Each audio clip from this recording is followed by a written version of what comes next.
प्रिय सज्जनों, आज जो मैं बताने जा रहा हूँ उसका शीर्षक है परम गुरु।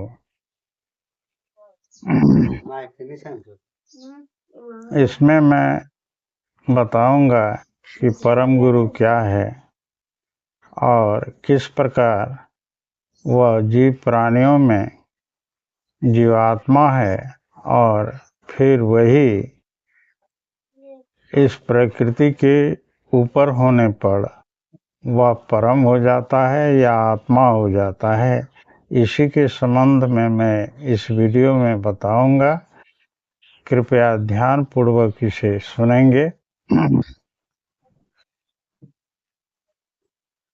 परम का अर्थ होता है अत्यंत।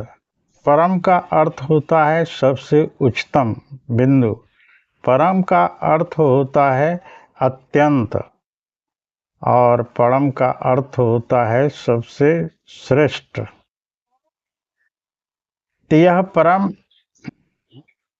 शिव पुराण में भगवान शिव के लिए उपयोग किया गया है। भगवान शिव को परम भी कहा जाता है और यह परम सृष्टि के आर पार है। सृष्टि के उस पार भी और इस पार भी, अर्थात यह परम प्राप्रकृति से लेकर अपरा प्रकृति तक में व्याप्त है। यह परम जब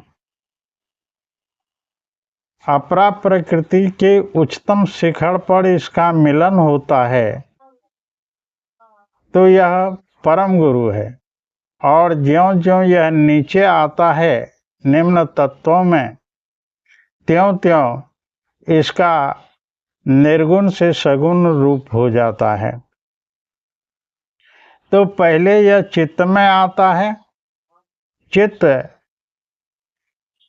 अपरा प्रकृति का उच्चतम शिखर है और इसके बाद चित्त के बाद यह बुद्धि में आता है।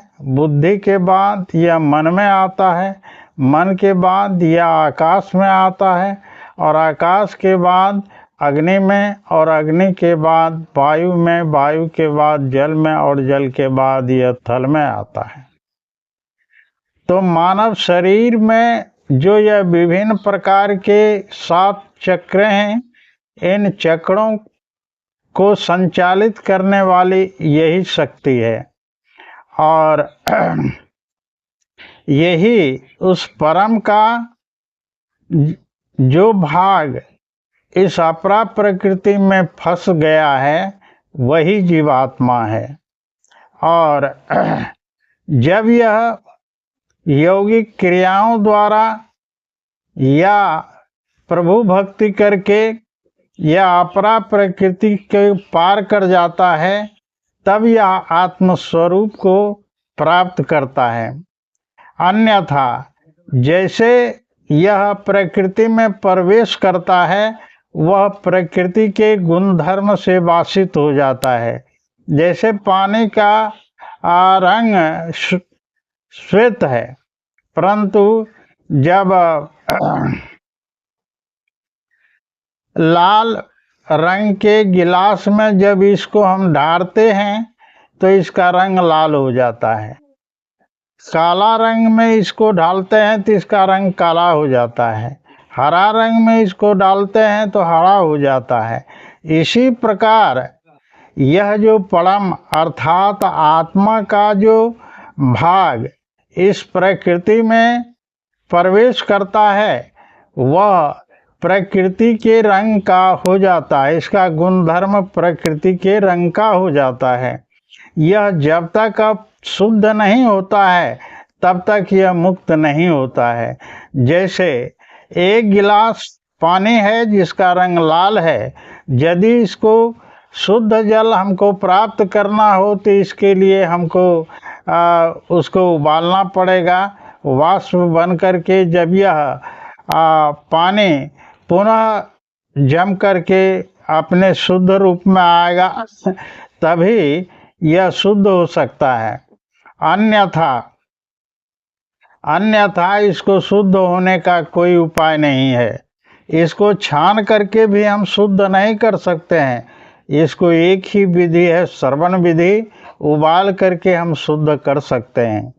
इसी तरह यह जो परम का जो अंश जीवात्मा के रूप में हमारे अंदर कार्य करता है, यही कैद है, यही बंधन है, बंधन में है।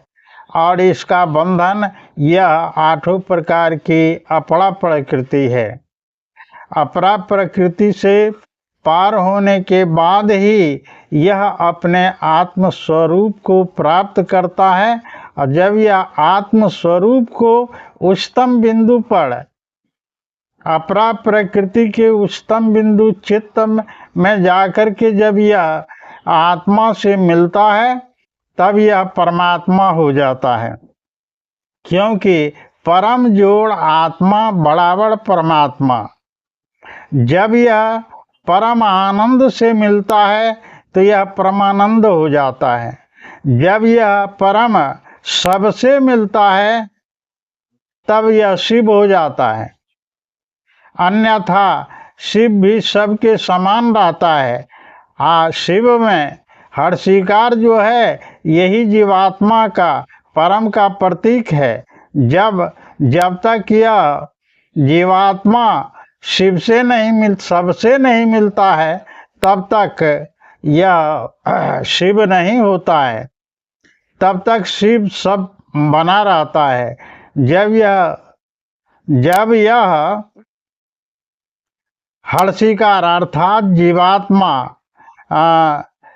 सबसे मिल जाता है, तब यह शिव होता है, तब वह अपने स्वरूप को प्राप्त करता है।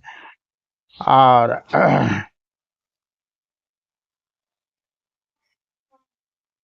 आज इतना ही, यही परम गुरु है। और इसके साथ ही मैं इस वीडियो से आप लोगों से विदा लेता हूँ।